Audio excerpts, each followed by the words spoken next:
So welcome.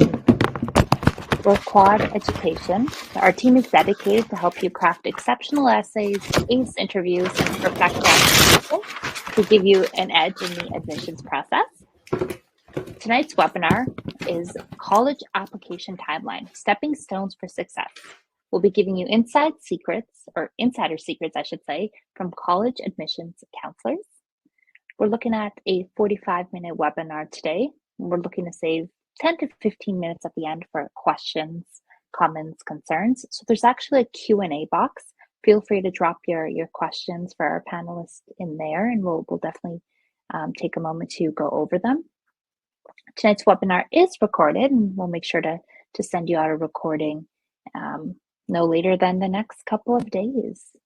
Without further ado, I'd like to hand it over to our panelists.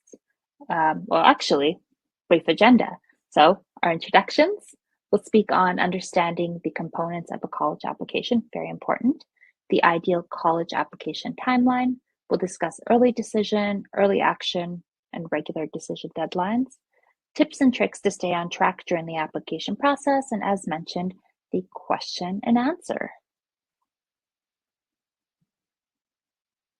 So before we go into understanding the components of a college application, I'd like to hand it over to our wonderful panelists for a brief introduction about themselves. Dominique, did you want to go first? Absolutely. Hi, everyone. Thank you so much for being here tonight. My name is Dominique. I am a college admissions counselor here at Quad Education. So I work with students across high school grade levels, students in 9th, 10th, and 11th grade to kind of look at course selection, extracurriculars, kind of making those choices as to, what you're going to do in high school to prepare yourself to have a compelling college application. And then I also work with high school seniors to put together that application and really craft a compelling narrative and put your best foot forward. I have experience mentoring students in the public education space, doing very similar work as a teacher and an advisor. And my undergrad background and my background kind of working adjacent to college admissions was when I was at Dartmouth College. I was a tour guide through the admissions office, and I also have served as an alumni interviewer for Dartmouth as well.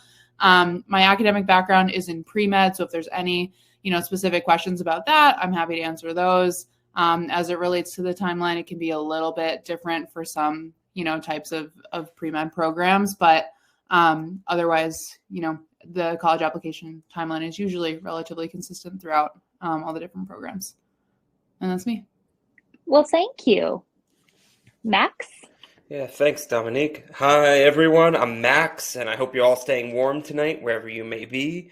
I've been doing this for about 5 years. I have a track record of getting kids into every Ivy Plus school. I went undergraduate at Brown University, Middle East Studies. And where I come to you, I'm a former journalist. So when it comes to spicing up your essay, to grab the attention of the admissions officer, it's almost fun for me. I know in a sadistic way. But Dominique and I are going to be talking to you tonight about the essay writing process of the college applications.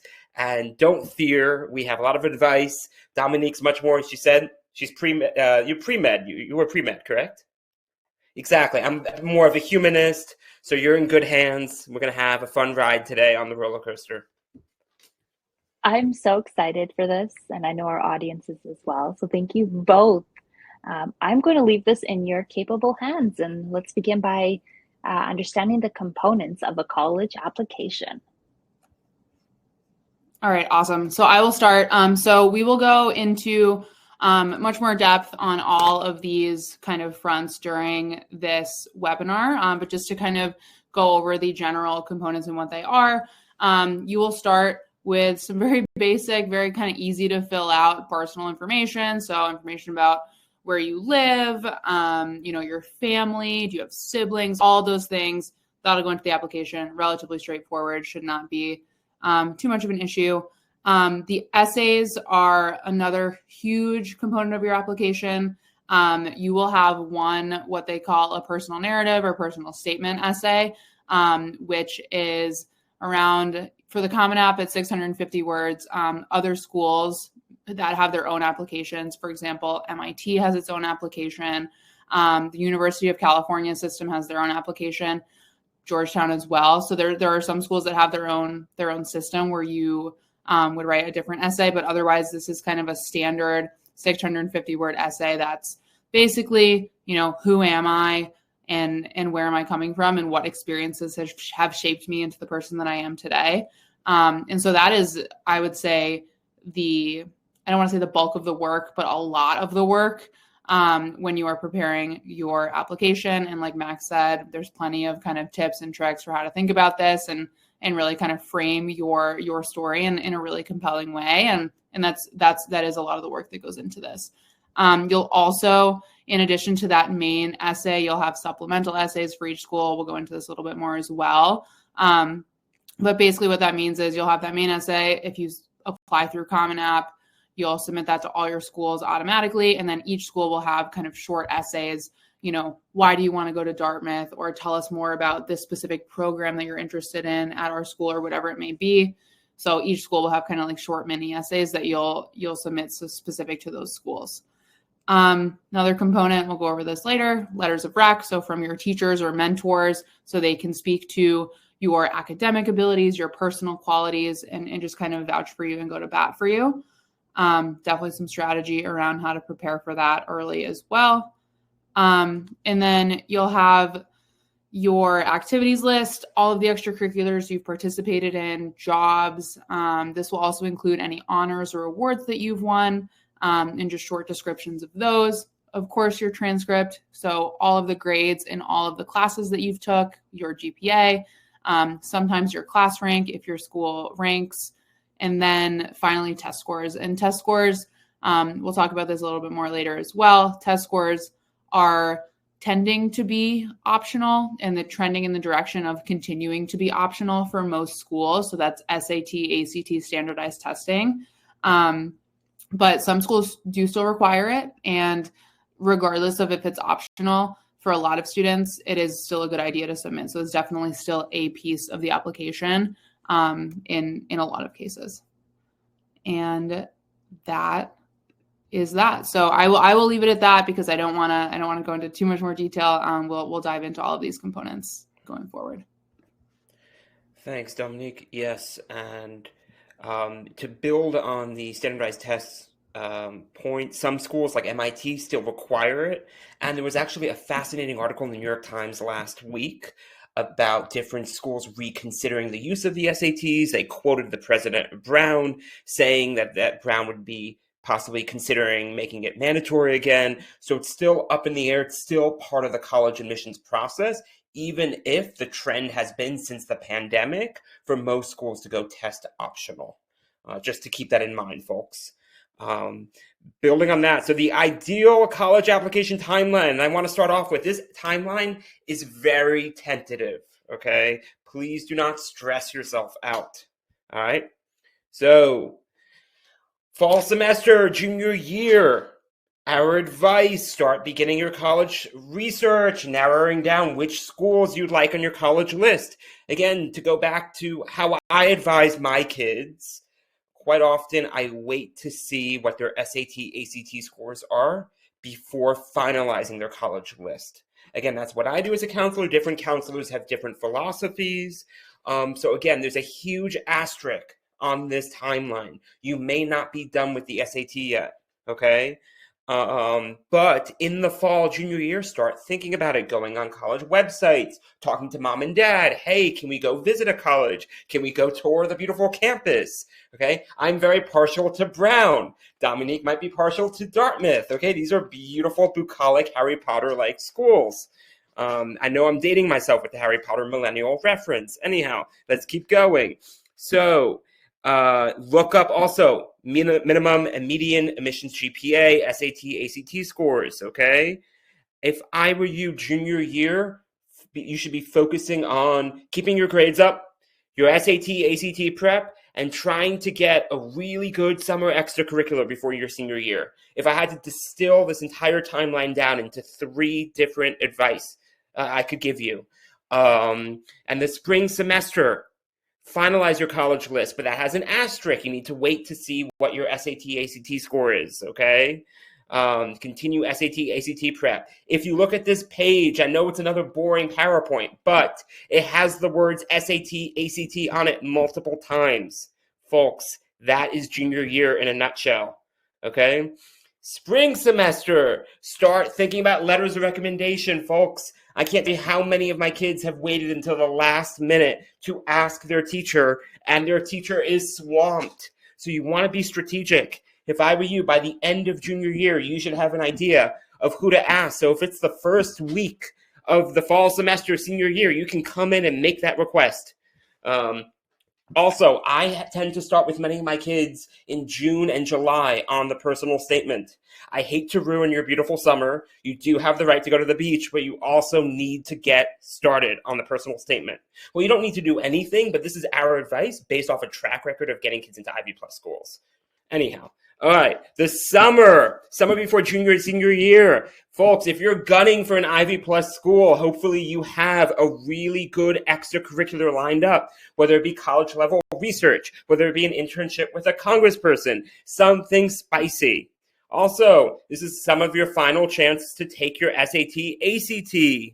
Keep working on your personal statement. You can open up accounts. So Dominique talked a little bit about most schools use the Common App. So open up a Common App account, but some schools don't. Georgetown does not. The University of California does not. Start playing around on their beautiful sites. And if there are any other colleges you'd like to visit, consider doing that.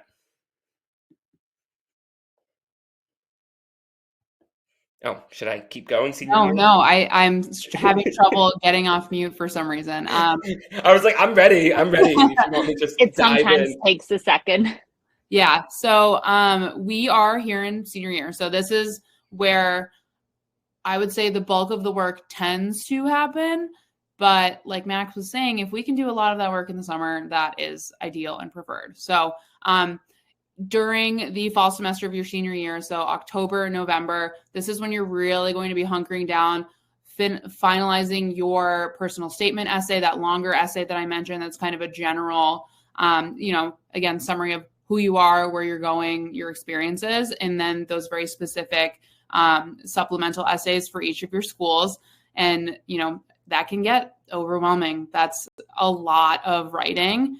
If you're applying to like 15 schools, my students that have applied to 15 schools, I'm reading a document that's like 30 pages long, just full of their writing, essay after essay. And so most of those short essays are like 1 to 2 paragraphs. But if you're going to apply to 10 to 15 schools and you have, 2 to 3, 1 to 2 paragraph essays, that really adds up. So definitely kind of plan ahead for that and just understand that it's going to be a lot of writing. And it's going to be a lot of thoughtful writing as well, right? These essays are really taken into account pretty highly because it really tells the school, one, that you're interested in that school specifically, and it really helps you elaborate on who you are outside of just numbers and scores. And so it takes a lot of brain power, and you absolutely do not want to be scrambling at the last minute to get those essays done.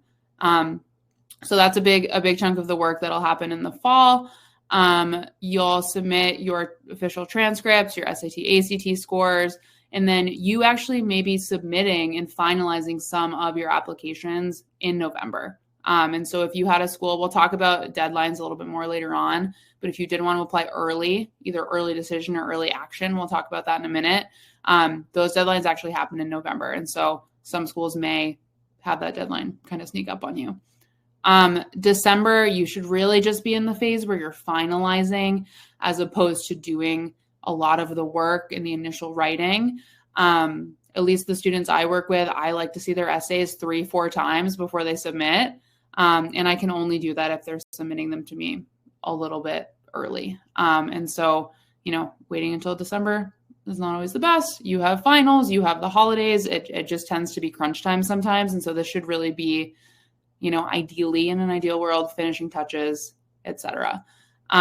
You also, if you applied early, you should be finding out whether you got into those schools. And so that's an exciting kind of reason to get your applications in early. If you do have a chance to apply early decision and or early action, you could find out early and then just have all the stress off of you and not have to worry about what school you're going to. So that's one thing for sure. And then spring semester is relatively light. You're submitting your applications between January 1st and January 15th. Most deadlines for regular decision will fall. And so you'll get all of those submitted right around the first of the year. And then you'll apply for FAFSA, which is like the federal student aid application. And at that point, you just kind of wait. March and April is when you'll be receiving decisions. This is a good time. January, February, March, et cetera, is a good time to be searching for and applying for scholarships if that's something you're interested in. And then you also may be getting interview requests or interview invites as well. All schools do it differently. Most schools do not require an interview. Some of them will allow you to sign up for an optional interview if you'd like to speak with either an alum or a current student at the school. Other schools will kind of say, you wait for us. We'll let you know if we have an interview, and, you'll schedule that. A lot of times it is, with someone who had gone to that school. So an alumnus will either meet with you over Zoom or wherever you are. And so you'll just kind of like wait around and prepare for those things. And, it's a little bit less stressful, but it definitely is still some work, unfortunately, even in the early months of your senior year. Anything to add, Max, on the whole timeline? Two points of Dominique's that I want to emphasize. One is schedule. Dominique said, hey, I want to recheck your essay 3, 4, 5 times before you submit. What that means is please do not wait until Christmas break. Please do not put all your eggs into one basket, hoping you get into an early decision school, not get in, not work on any other colleges, and then scramble to do 5 to 10 to 15 different supplements, okay? Crazy. The quality of work's not going to be as good. Please pace yourself. Folks, this is a marathon, not a sprint. I'm begging you, summer and fall, slow and steady, a school a week, okay? Please. That's A. B, building on Dominique's point about alumni interviews, some schools ask for videos. Brown, and I'm sorry to just keep tooting my own horn, asks you for a 2-minute video. It can be fun. It can be exciting. It's also a little tricky because you want to come across as likable, as intellectual, but you don't want to come across as as if you're going to be a buzzkill. So it's a bit of a balancing act and how to showcase your interest and your personality. And if you work with us at Quad, we can always help you with the video.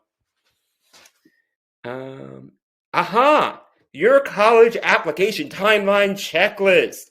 Folks, we're creating the college list, and much of your college list depends on GPA, SAT, ACTs, and if it matches up with your scores. Also, if you want a rural school, if you want an urban school, if you want a big school, if you want a rah-rah state school, if you want a small liberal arts school, all those factors go in. Please stay on top of the deadlines, okay? Generally speaking, early action, early decision is around November 1st. And generally speaking, regular decision is around January 1st, but some schools have it differently. University of California, November 30th.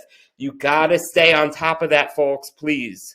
Also, what else is on your timeline? You have scholarship applications. You have the decision between early decision, early action, regular decision.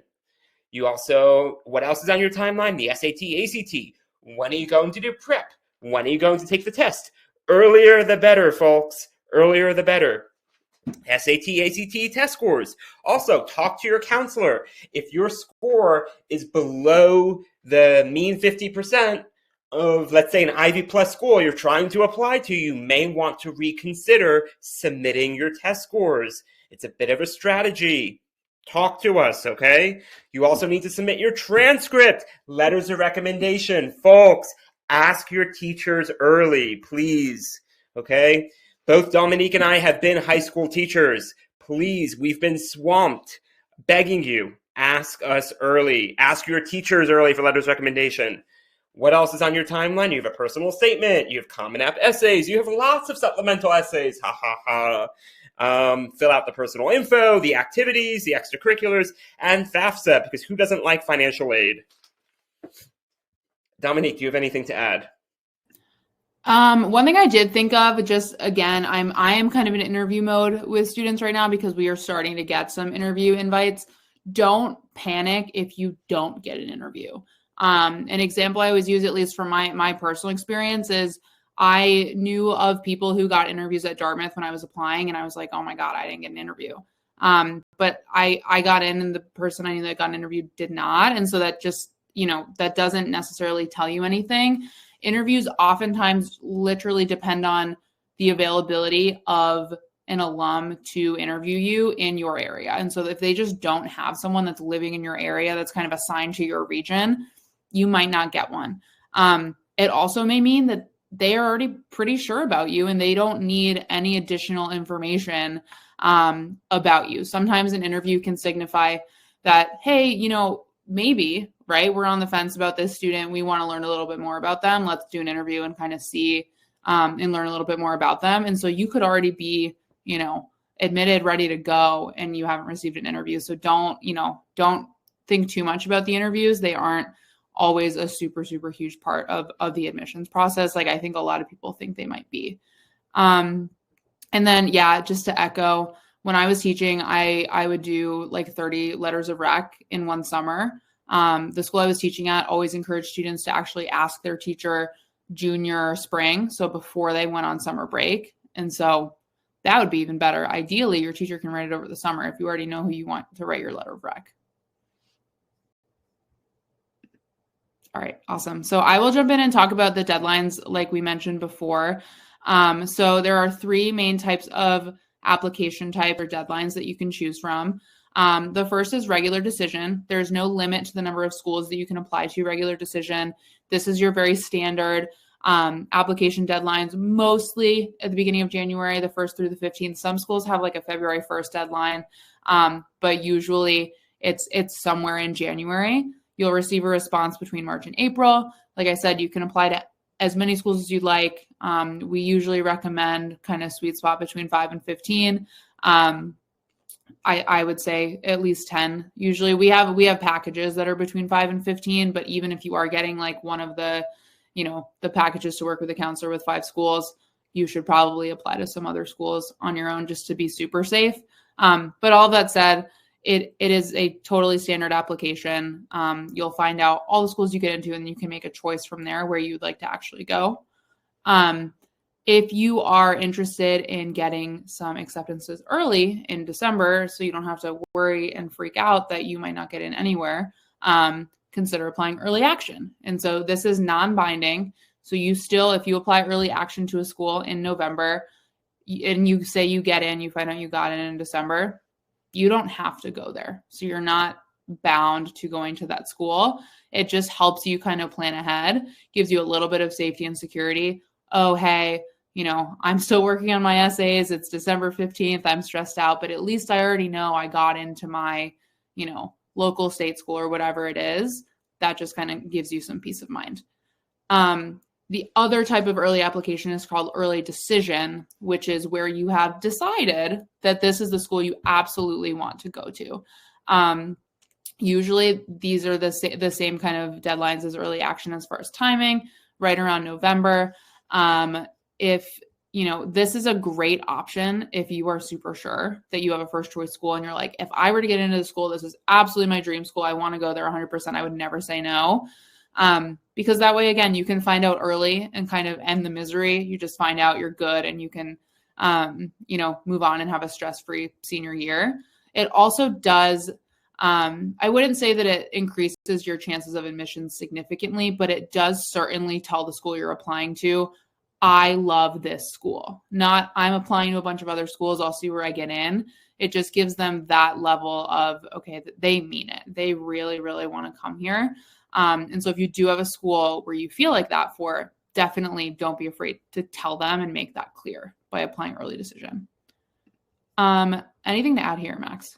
Can I build on Dominique's point of early action? So regardless of your financial situation, if a school offers early action, please consider doing it. It can only maximize your chances of getting in.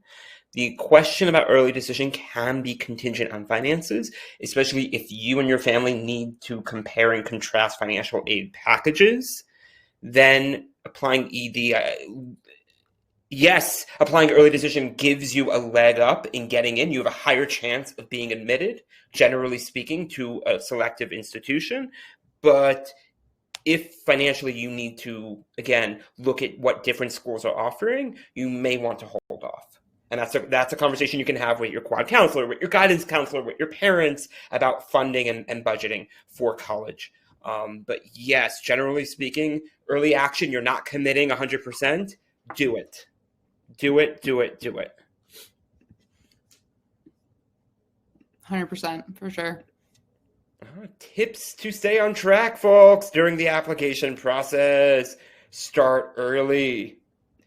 Please start early. Dominique said, hey, I got all my letters of recommendation done in the summer when I was a high school teacher. If you start early and you ask your teacher early, they will be happier with you. They will write a better letter of recommendation. You will have less stress in your life. You will be able to get other essays done. Start early. Take the initiative, please. Also, create a detailed schedule. This is a marathon, not a sprint. Space it out once or twice a week. You do maybe one school essay, or you do one essay of the Common App, but please do not wait until the last minute, okay? Other tips. Create an application checklist, and this PowerPoint offers you a great checklist as well, okay? Also, you can create a Google Doc, you can create an Excel sheet, you can keep tabs on what all the schools you're interested in, what are the essays, what are the requirements, what do they need from you, what are the deadlines. Folks, please take the initiative, okay? You will feel a sense of ownership and agency if you're the one driving this, as opposed to a quad counselor or a parent making you do this. Okay. Also, break down tasks. I know this entire college admissions process can seem very frightening, scary, stressful, humongous. Break it down into manageable weekly tasks, please. And if you work with us at Quad, we will help you break it down. Also, check in with your counselors, your guidance counselors, your quad counselors, your parents. Talk about your feelings. If you're feeling stressed, stress is okay. Let's channel some of that stress into making this the best essay possible. And the last point, healthy work-life balance. I hate to be a Jewish mother, but often I check in with my kids. Hey, are you exercising? When's the last time you went for a run? When's the last time you picked up a basketball with friends? You need to do that now. Folks, you have a life. You're a teenager. You have a right to have some fun. Please do not let this process consume you. You need an outlet. And also, your essays are stronger after you went to the gym, after you went running, after you have endorphins and endocannabinoids, circulating through your system and you're ready to run. Dominique, what, if anything, do you have to add? I honestly do not have anything specific. I would echo the work-life balance thing. I have seen too many kids go crazy, especially when we're waiting. I'm still kind of reeling from this past season. Just, a lot of kind of waiting until Christmas break. And it happens every year. And I struggle too. Let me just say, I have always struggled as a procrastinator myself. And so I have had to really, really work on that and kind of just figure out ways to, oftentimes I'll say this, all of you all on here, most of you on here are probably very high achieving, very motivated students. That's why you're sitting here on your Tuesday evening to learn about, how to have a competitive edge in college admissions. That being said, a lot of you are probably perfectionists, like I was and sort of am and am working on. That is a big reason why people procrastinate.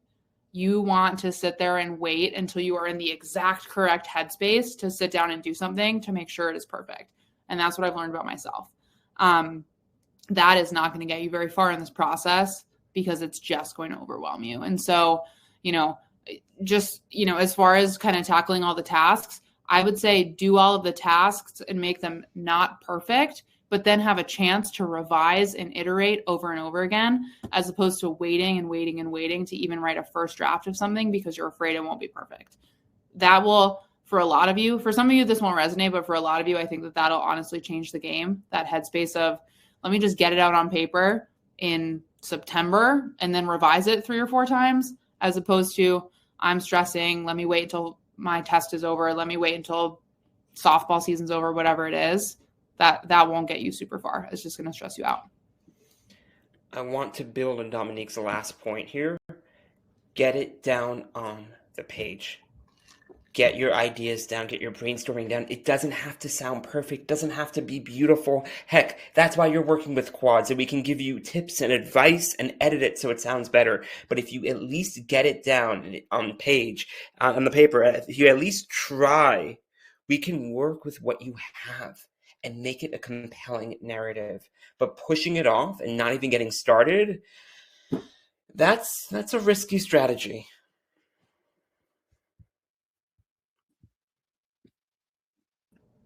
Perfect. So this brings us to the question and answer portion of our presentation. So as the questions come in, I'm going to give people a moment to actually get their questions in. I'm hoping that you two can, maybe each of you can take a turn and just sort of share with us, what is your biggest piece of advice? Now, I think I know what you're going to say, and I think, I'm going to give you a chance to say it nonetheless, but we'd love to hear it, and I think it'll be really helpful for our audience, just throughout the process, or you can be as specific as you like, or as vague as you like. We'd love to hear it. Dominique, did you want to go first? Or Max? I can go for sure. I think this is a little bit less related to the timeline itself, and more just related to the process. I think what I run into a lot with students is, again, you are this high achieving, very motivated, dedicated student that potentially has had this dream or this goal of going to one of these schools for a number of years now, right? And so it finally becomes time to go for it. And I almost see students getting nervous to be fully themselves, and they get so buttoned up. And I mean that, as in regards to the essays. And so it's hard for them to open up and really write an essay that shows their personality, as opposed to writing something that isn't super risky and it's very formal and it only talks about academics and classes and my career goals, etc. When really colleges are going to see that you are, you have incredible grades, that you are intelligent, that you are a hard worker. They're going to see that you have really high aptitude through your standardized test scores, right? All of that's going to speak for itself. Being able to then go in and say, hey, I am a human being that has real passions and, fears, and I am interested in X, Y, and Z. And, here's what makes me me, is really what's going to make you jump off the page and shine as a human being. And so that is something that takes a lot of work. And I say all of that because I think students get nervous because they think colleges want this like very kind of perfect, polished, buttoned up version of yourself that only cares about classes and their career. And that just, that isn't true. And so being able to put as much of your personality and just like who you are into your essays and potentially be vulnerable and tell stories that don't paint you in an incredible light, but then talk about the growth that you've experienced through whatever those things were to kind of, paint yourself in a better light. And as you've moved through potential challenges or whatever it may be, that's the heart of this process. And you can't get there with one draft. You can't get there on a time crunch. And so to go back to the timeline, absolutely this relates to the timeline, because you need to be planning ahead to give yourself the time and the space and the flexibility to really cultivate something special and compelling. But that is, in a lot of ways, I think the key here that a lot of students miss. It is, especially now, right? It's only gotten more competitive. It's no longer enough to just have good grades and good test scores. Everybody, at least most people who are applying to these schools, already have that. So you got to set yourself apart. And I will cut myself off because I've been rambling. Go ahead, Max. No, I mean, I'm going. I was just going to say that was not rambling whatsoever. I think that's beautiful, a beautiful piece of advice. And I'm sorry, Max. No, it's good. It's not rambling because I was going to echo your points. But the first part, if you're asking for overarching advice, I mean, it's, again, making sure you have great GPA, a great summer extracurricular before senior year, and great SAT, ACTs. If I had to distill this down, and I don't want to take that for granted, great GPA meaning make sure you're in your hardest course, taking the hardest course load possible, getting all top grades. The summer before senior year, make sure you have an extracurricular that's going to make you stand out. And it's not about the quantity of extracurriculars. It's about you excelling at one or two or three things, you winning nationals in, let's say, a robotics tournament, or you, again, I've had kids of mine who've interned for a congressperson and then that congressperson wrote them a letter of recommendation. You need something to make you stand out because, as Dominique said, so many of the kids applying to top schools, they all have great grades. They all have great SATs, ACTs. And that said, moving past that base, which is best GPA possible, an amazing extracurricular summer before senior year, especially, maybe a research opportunity, and great SAT, ACTs. Moving past that, when it comes to the essays, I think, Dominic, you used the term like formal and buttoned up, maybe. I ask you folks, embrace vulnerability. Embrace vulnerability. The admissions officer will see your GPA. They will see everything else, but you have a chance to tell a compelling story, and that's lean into your emotions. Lean into, take a risk. Take a risk in your stories. We will tell you if it's too far, if you're pushing the envelope too much. But that's what I ask you. Take a risk in your essay to stand out from the crowd. That was beautiful. Thank you, both of you. I know our audience definitely appreciates it. We had a question come in from Goli. I apologize if I mispronounced your name. How many letters of recommendation should I ask for? Great question. So depends on the school. Usually a safe bet is 3, one of them being from your counselor. So that kind of doesn't count. The counselor letter of recommendation is slightly different. That is basically for them to just kind of write about who you are in the context of what your school offers for courses, et cetera. So, most students obviously don't have a super close relationship with their guidance counselor. Some of you may, but some of you may be like, yeah, I'm one of 100 kids that this person sees. I've met them 3 times, right? And so they might not have a ton to say about who you are as a person. But usually the counselor letter of recommendation is required, if only just to say, so-and-so took X, Y, and Z classes, and this is how it kind of fits into what our school offers. And so, if you're a student that hasn't taken a ton of AP classes and you're being compared to students that have, perhaps your school doesn't offer a ton of AP classes, right? And that's the reason why you haven't done it, as opposed to, well, it was there and you just never challenged yourself. And so that's the reason for that. So that's 1. And then 2 additional letters of rec. Sometimes schools will let you submit a 3rd, which, you may or may not want to take advantage of, but usually it would be 2. That should be from a relatively recent teacher, usually junior year teacher, at least 1, I would say. There's no strict rules about this. Sometimes there are, and you'll need to look up the school's requirements, but to be safe, I would say a junior year teacher that is potentially, ideally, if you're lucky, had you in other contexts, whether they also advise a club you're in, or they're also your sports coach, or you've had them multiple years in a row, that would be ideal. And then it would also, I think, especially for STEM majors, if you're going to apply to be pre-med or to go into like an engineering program or something like that, get a teacher that can speak specifically to those skills.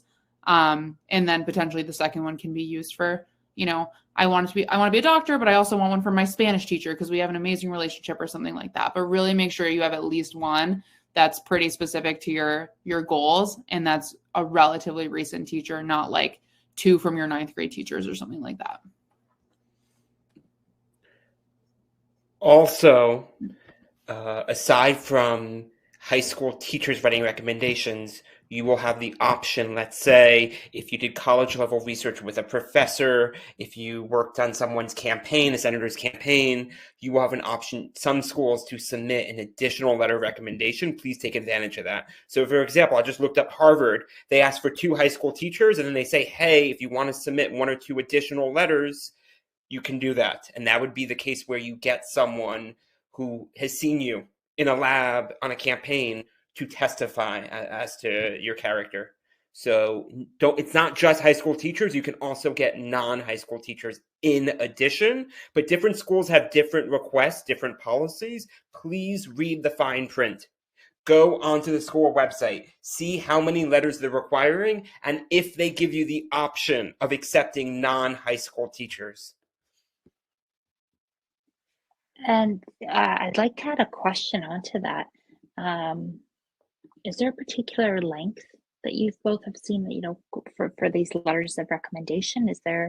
Does it vary per college, or what sort of guidance should you give your teacher or whomever else may be writing this letter of recommendation, especially if they're not, you know, if they don't have an education standpoint, like a congressman, or I can't think of another idea off the top of my head, but you get where I'm going. Yeah, I would say usually about a page is sufficient. I can't say that I know off the top of my head of a school that has a particular policy about letters of rec. A page is usually sufficient, but of course, again, read the fine print. Make sure there isn't some sort of policy or something like that for, you know, what your teacher will need to submit.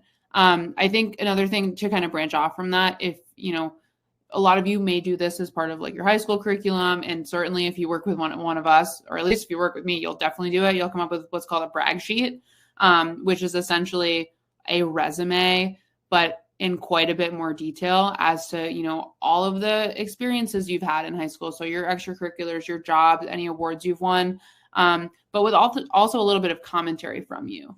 You know, here's why I love theater, right? It's not just like, oh, I've been, you know, these different roles in all these different plays. It's like, this was my main extracurricular, and let me tell you why I love this and how it's affected me. Let me tell you about some of my strengths. Let me tell you about my career goals. You put all of that together. And so that way, you know, say you're asking your biology teacher for a letter of rec, maybe they don't know that you also love Spanish and, you know, you're in the Spanish club or whatever it is. Or even if they do, again, just speaking from a teacher, I cannot remember every single thing about every single kid at any given moment, right? And so even if you and me have a really close relationship and I'm one of your favorite teachers, I probably do know a lot of this stuff about you, but don't trust me to remember every single thing when it comes time for me to write the letter of rec. Really make it so easy for the teacher to just kind of pull up, oh yeah, you know, I forgot they were in Spanish club, but that's a great thing for me to mention here in this specific, you know, scenario or whatever it may be. And so really just kind of laying that out for everybody that you are going to ask to write a letter of rec, it kind of helps you just have a little bit more control over the process, because you're basically handing them, hey, here's what I think is really special and impressive about me. Can you speak to that? And trust me, again, from a teacher's perspective, they're going to appreciate that a ton because they won't have to do a ton of the heavy lifting and thinking.